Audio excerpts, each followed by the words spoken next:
മരണം. മറ്റേത് വണ്ടി കയറിയാലും ഇറങ്ങാം മക്കളെ. ബസ്സിൽ കയറിയാൽ ഏത് ലിമിറ്റഡ് സ്റ്റോപ്പ് ആയാലും എവിടെങ്കിലും സ്റ്റോപ്പ് ഉണ്ടാവും. എത്ര വലിയ എക്സ്പ്രസ് ആയാലും എവിടെങ്കിലും പോയി ഇറങ്ങാൻ പറ്റും. ഏത് ട്രെയിനിൽ കയറിക്കൊണ്ട് പോയാലും ആ ട്രെയിനിൽ ഏതെങ്കിലും സ്റ്റോപ്പിൽ പോയി ഇറങ്ങാൻ പറ്റും. പക്ഷെ അസ്റായീൽ അലൈഹിസ്സലാം മരണമെന്ന വാഹനത്തിൽ കയറ്റിക്കഴിഞ്ഞാൽ പൊന്നുമക്കളെ പിന്നെവിടെയും ഇറങ്ങാൻ പറ്റൂല. ഒരു സ്റ്റോപ്പിലും അസ്റായീൽ നിർത്തൂല. പിന്നെ എത്ര ബഹളം വെച്ചാലും കാര്യമില്ല, എത്ര ശക്തിയുണ്ടെന്ന് പറഞ്ഞാലും കാര്യമില്ല മക്കളെ, എത്ര സ്വാധീനമുണ്ടെന്ന് പറഞ്ഞാലും കാര്യമില്ല മക്കളെ. അമേരിക്കയിലെ ഏറ്റവും വലിയ ഹോസ്പിറ്റലിൽ കൊണ്ടുപോയി ചികിത്സിക്കാനുള്ള പണമുണ്ടെന്ന് പറഞ്ഞാലും കാര്യമില്ല മക്കളെ. മഹാനായ ഖാബിദുൽ അർവാഹ് മലക്ക് അസ്റായീൽ അലൈഹിസ്സലാമിന്റെ പിടിയിൽ നിന്ന് രക്ഷപ്പെടാൻ കഴിയില്ല മക്കളെ. പിന്നെ ഉള്ളതെന്താ? പിന്നെ നല്ല കാര്യങ്ങൾ ചെയ്തിട്ടുണ്ടെങ്കിൽ ഖബറിലേക്ക് പോയാൽ രക്ഷപ്പെടാൻ പറ്റും. ചീത്ത കാര്യങ്ങൾ ചെയ്തതാണെങ്കിലോ ചിതലും പുഴുക്കളും താവളം പെരുത്തുണ്ടതിൽ സന്തോഷമാണ് അവകൾക്കു നീ ചൊല്ലുന്നത്. പൊൻവർണ്ണ കോമള മൃദുലമായ ശരീരമിൽ സമരത്തിലാണ് പരസ്പരം തിന്നുന്നതിൽ. കാർഡില്ല റേഷൻ വേണ്ട പോലതിലുണ്ട്, ക്യൂ സിസ്റ്റമില്ല തള്ളലാണതുകൊണ്ട്. അങ്ങ് പോയി വെച്ചാൽ ആപ്പിൾ പൂ പോലെ മൃദുലമായി നീ സൂക്ഷിച്ചിരുന്ന നിന്റെ പ്രിയപ്പെട്ട ശരീരമുണ്ടല്ലോ, രാവിലെ പുറത്തേക്കൊന്നിറങ്ങുന്നതിന് മുമ്പ് എന്റെ പ്രിയപ്പെട്ട പെങ്ങളെ നീ എത്ര വട്ടമാ കണ്ണാടിയിൽ നോക്കുന്നത്? ഒരു മരണ വീട്ടിൽ പോകണമെങ്കിൽ നീ നിന്റെ മുഖം എത്ര വട്ടമാ മിനുസപ്പെടുത്തുന്നത്? എന്തൊക്കെയാ നിന്റെ മുഖത്ത് വാരി തേക്കുന്നത്? എത്ര വട്ടമാ കണ്ണെഴുതുന്നത്? എത്ര വട്ടമാ മുഖത്ത് കരി കൊണ്ട് കുത്തുന്നത്? എന്തൊക്കെ സാധനങ്ങളാ വാരി തേക്കുന്നത്? എത്ര നീ വാരി പൂശുന്നത്? ഇതെല്ലാമായിട്ടേ നീ മയ്യത്ത് കാണാൻ പോലും പോവുകയില്ലെങ്കിൽ പൊന്നുമോളെ, ആപ്പിൾ പൂ പോലെ മൃദുലമായി നീ സൂക്ഷിച്ച നിന്റെ ശരീരമുണ്ടല്ലോ, ഈ പ്രിയപ്പെട്ട നിന്റെ ശരീരം അങ്ങ് ഖബറിലേക്ക് കൊണ്ടുവച്ചു കഴിഞ്ഞാൽ, എന്റെ പ്രിയപ്പെട്ട അനുജന്മാരെ, ഗൾഫ് നാടുകളിൽ നിന്ന് കൊണ്ടുവരുന്ന അത്യന്താധുനികമായ ഫേസിലിടാൻ പറ്റിയ, മുഖത്തിടാൻ പറ്റിയ അത്യന്താധുനികമായ ക്രീമുകളിട്ട് മുഖം സുന്ദരമാക്കിക്കൊണ്ടിറങ്ങുന്ന എന്റെ പ്രിയപ്പെട്ട ചെറുപ്പക്കാരാ, അസ്റായീൽ വന്നങ്ങ് പിടിച്ചു പോയാൽ പിന്നെ ഈ മുഖം കൊണ്ടെന്ത് ഗുണമാ ഉള്ളത്? പിന്നെ നീ സൂക്ഷിക്കുന്ന നിന്റെ ശരീരം കൊണ്ടെന്ത് ഗുണമാ ഉള്ളത്? നീ വെയിൽ തട്ടാതെ കറുക്കാതെ സൂക്ഷിക്കുന്ന ഈ തൊലിയുണ്ടല്ലോ, അതെല്ലാം അങ്ങ് കൊണ്ടുവച്ചു കഴിഞ്ഞാൽ ചിതലും പുഴുക്കളും താവളം പെരുത്തുണ്ടതിൽ. നിന്റെ ശരീരം വന്നിട്ടിങ്ങനെ മത്സരിച്ച് തിന്നലാണ്. അതിങ്ങനെ മത്സരിച്ച് യാതൊരു നിയന്ത്രണവുമില്ലാതെ ചിതലും പുഴുക്കളും വന്ന് കടിച്ചു കീറുകയാണ്. ആർക്കാണ് ധൈര്യമുള്ളത്? സ്വന്തം പ്രിയപ്പെട്ട ഭാര്യയെ ജീവനേക്കാൾ സ്നേഹിക്കുന്ന എന്റെ പ്രിയപ്പെട്ട അനുജന്മാരെ, സഹോദരന്മാരെ, വിനയപൂർവ്വം ചോദിക്കുക. ഭാര്യ പറയുകയാണ്, എനിക്കൊന്ന് സിനിമ കാണണം, എന്നാലും നീ വാ, നിന്നെ കൊണ്ടുപോകാമെന്ന് പറഞ്ഞ് ബൈക്കിന്റെ പുറകിലിരുത്തിക്കൊണ്ട് പൊന്നാനിയിലെയും കുറ്റിപ്പുറത്തെയും തിയേറ്ററിന്റെ മുന്നിൽ ക്യൂ നിൽക്കുന്ന പ്രിയപ്പെട്ട ചെറുപ്പക്കാരാ, എന്റെ ഭാര്യ പറയുകയാണ്, അവൾക്കൊന്ന് സീരിയൽ കാണാതെ ഉറക്കം വരുന്നില്ല, അതുകൊണ്ട് വീട്ടിലൊരു നല്ല TV വാങ്ങിക്കൊടുക്കണം, അവൾക്ക് സീരിയൽ കാണാൻ സമയവും കൊടുക്കണം. അങ്ങനെ ഭാര്യയ്ക്ക് സീരിയൽ കാണാൻ സമയം കൊടുത്ത്, സീരിയൽ കണ്ടൊഴുകുന്ന കണ്ണുനീരൊപ്പാൻ കർച്ചീഫും വാങ്ങിക്കൊണ്ട് കൊടുത്ത് തന്റെ പ്രിയപ്പെട്ട ഭാര്യയെ സീരിയലിന്റെ ലോകത്തുകൂടെ വിരാജിപ്പിക്കുന്ന പ്രിയപ്പെട്ട ചെറുപ്പക്കാരാ, നിന്റെ പ്രിയപ്പെട്ട ഈ ഭാര്യ ഉണ്ടല്ലോ, അവൾ ചോദിച്ചതെല്ലാം നീ വാങ്ങിക്കൊണ്ട് കൊടുത്ത്, അവൾ ഇഷ്ടപ്പെട്ട വസ്ത്രങ്ങളെല്ലാം നീ വാങ്ങിക്കൊണ്ട് കൊടുത്ത്, അവൾ ഒരിക്കലും വിശുദ്ധ റമളാനിൽ നിന്നോട് പറഞ്ഞില്ല എനിക്ക് നോമ്പ് പിടിക്കാൻ അവസരം ചെയ്തു തരണമെന്ന് പറഞ്ഞില്ല. ഒരിക്കലും അവൾ നിന്നോട് പറഞ്ഞില്ല നമുക്കൊന്ന് ജമാഅത്തായിട്ട് നിസ്കരിക്കാം എന്റെ പ്രിയപ്പെട്ടവനെ എന്ന് പറഞ്ഞില്ല.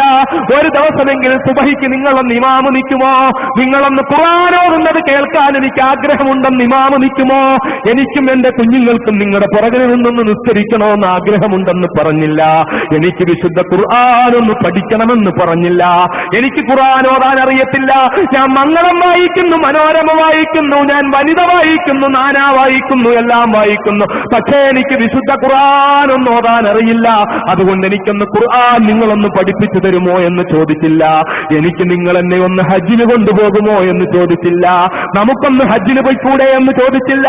കാശുണ്ടായപ്പോൾ അവൾ പറഞ്ഞു നമുക്കൊരു നല്ല കാർ വാങ്ങാമെന്ന് പറഞ്ഞു, പക്ഷേ കാശുണ്ടായപ്പോൾ അവൾ പറഞ്ഞില്ല നമുക്കൊന്ന് ഹജ്ജിന് പോകാം പ്രിയപ്പെട്ടവനെ.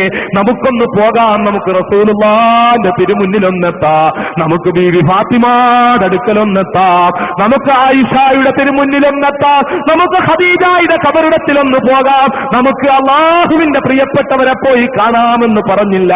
നിന്റെ പ്രിയപ്പെട്ടവളെ നിന്നോട് പറഞ്ഞു, നിനക്ക് നീ അവൾക്ക് നല്ല വണ്ടി വാങ്ങിക്കൊടുത്തു, നീ അവൾക്ക് നല്ല ടിവി വാങ്ങിക്കൊടുത്തു, അവളുടെ ജീവിതം മൊത്തം നീ സന്തോഷത്തിലാക്കി കൊടുത്തു. അവൾ പറഞ്ഞു, എനിക്ക് ഫുൾക്കൈയിടാൻ പറ്റില്ല, പർദ്ദയിടാൻ പറ്റില്ല.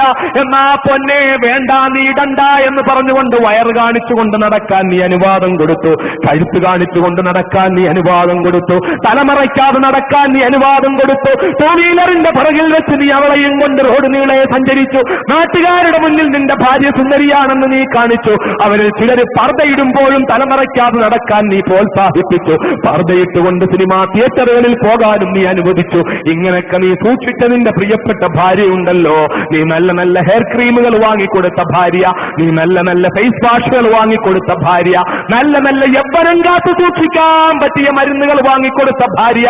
ആ ഭാര്യ ഒരു ദിവസം നോക്കുമ്പോൾ എന്റെ ഭാര്യയ്ക്ക് എഴുന്നേക്കാൻ വയ്യ, ശരീരത്തിന് അസ്വസ്ഥത, ഡോക്ടറെ കാണാൻ കൊണ്ടുപോയി.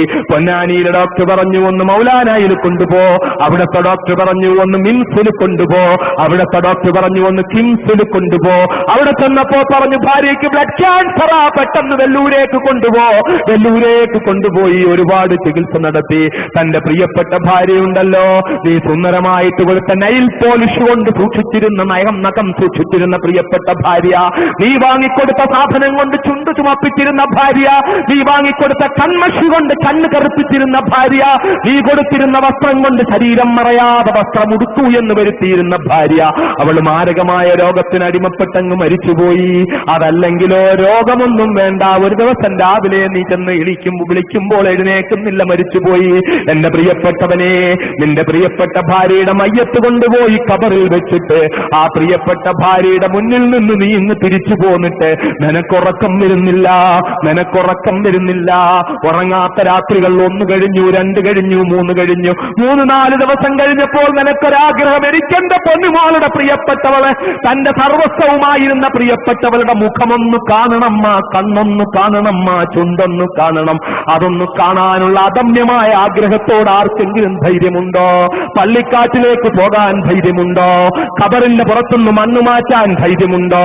ഖബറിന്റെ പുറത്തെ പലക മാറ്റാൻ ധൈര്യമുണ്ടോ? ആ വെള്ളത്തുണി കൊണ്ട് മൂടിയിരുന്ന ആ ശരീരം നീ എന്ന് നോക്കാനുള്ള ധൈര്യമുണ്ടോ? എന്നാൽ എന്റെ പ്രിയപ്പെട്ട സഹോദരാ, നിന്റെ പ്രിയപ്പെട്ട ഭാര്യയുടെ നീ വാങ്ങിക്കൊടുത്ത കൺമഷി കൊണ്ട് കറുപ്പിച്ചിരുന്ന കണ്ണ്, അവിടെ 2 ഗുഹയാണ് നിനക്ക് കാണാൻ കഴിയുക. നീ കൊടുത്ത സാധനം കൊണ്ട് ചുവപ്പിച്ചിരുന്ന ചുണ്ട്, അവിടെയെല്ലാം പല്ലുകൾ തള്ളിരിക്കുന്നതാ നിനക്ക് കാണാൻ കഴിയുക. കാതുകൾ ചെവലുകൾ കടിച്ചു നിന്നിട്ട് അവിടെ വികൃതമായിരിക്കുന്നതാ നിനക്ക് കാണാൻ കഴിയുക. കാർഡില്ല റേഷൻ വേണ്ട പോലെ അതിലുണ്ട്, ക്യൂ സിസ്റ്റമില്ല, തള്ളലാണ് അതുകൊണ്ട്. അവിടെ ആരും നിയന്ത്രിക്കാനില്ലാത്ത, അവിടെ APL BPL വ്യത്യാസമില്ലാത്ത, കാർഡ് വേണ്ടാതെ ക്യൂ ഇല്ലാതെ നിന്നിട്ട് ഇങ്ങനെ തിന്നുകയാണ്. ചിരലും പുഴുക്കളും ഇങ്ങനെ കടിച്ച് കടിച്ച് കടിച്ച് പറിച്ചു തിന്നുകയാണ്. ആ ഖബറിന്റെ ഭീകരതയിൽ രക്ഷപ്പെടാൻ കഴിയണം മക്കളെ. വാപ്പായെ കൊണ്ട് ഖബറിലടക്കിയിട്ട്, ഉമ്മായെ കൊണ്ട് ഖബറിലടക്കിയിട്ട്, വിലപിടിപ്പുള്ള വാഹനത്തിൽ, വിലപിടിപ്പുള്ള കാറിൽ ഖബറിന്റെ മുമ്പിലൂടെ ചീറിപ്പാഞ്ഞു പോകുമ്പോൾ ഒന്ന് നിർത്തി ഒരു അസ്സലാമു അലൈക്കും പോലും നിന്റെ വാപ്പാക്ക് പറയാതെ പോകുന്ന പ്രിയപ്പെട്ട മോനെ, നീയും നാളെ ഈ ഖബറിലേക്ക് പോകേണ്ടവനാ, നിന്റെ മക്കളും ഖബറിലേക്ക് പോകേണ്ടതാ. ഖബറിന്റെ ഏകാന്തത ഭീകരമാ.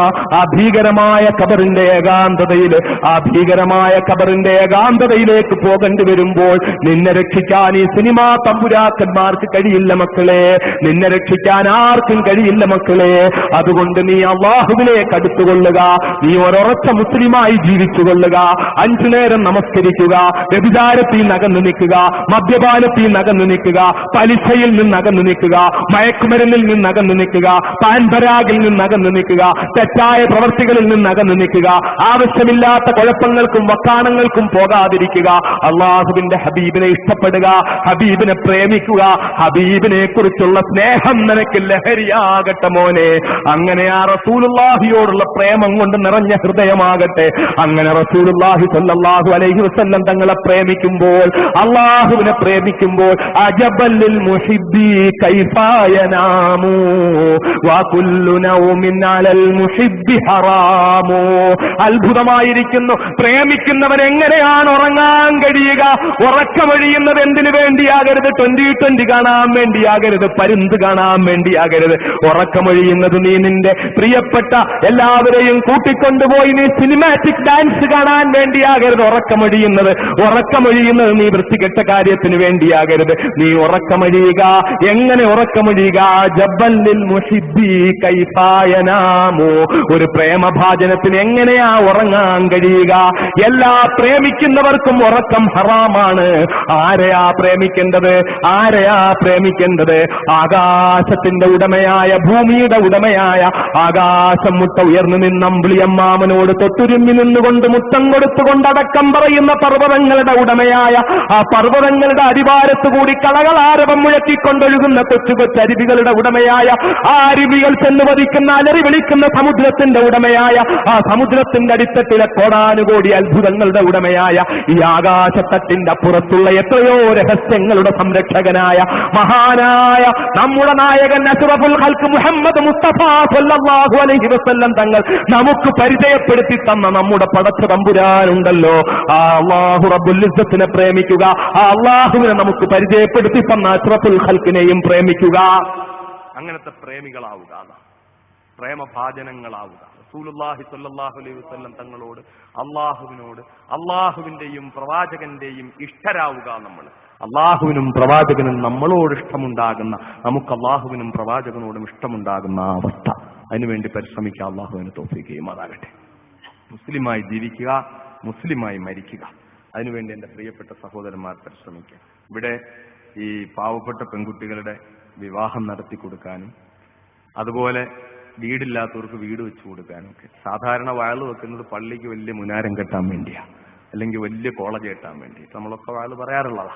പക്ഷെ ഇവിടെ ഈ നാട്ടിലെ പട്ടിണിപ്പാവങ്ങളായ സഹോദരങ്ങളെ കണ്ടെത്തി അവരെ നിക്കാഹ് ചെയ്ത് കൊടുക്കാനും വീടില്ലാത്തവർക്ക് വീട് വെച്ചു കൊടുക്കാനും വേണ്ടിയാണ് ഈ സാധു സംരക്ഷണ സമിതി ഇവിടെ ഈ പരിപാടി സംഘടിപ്പിച്ചത്. അതിന്റെ കൂടി ഉദ്ദേശത്തിലാണ്.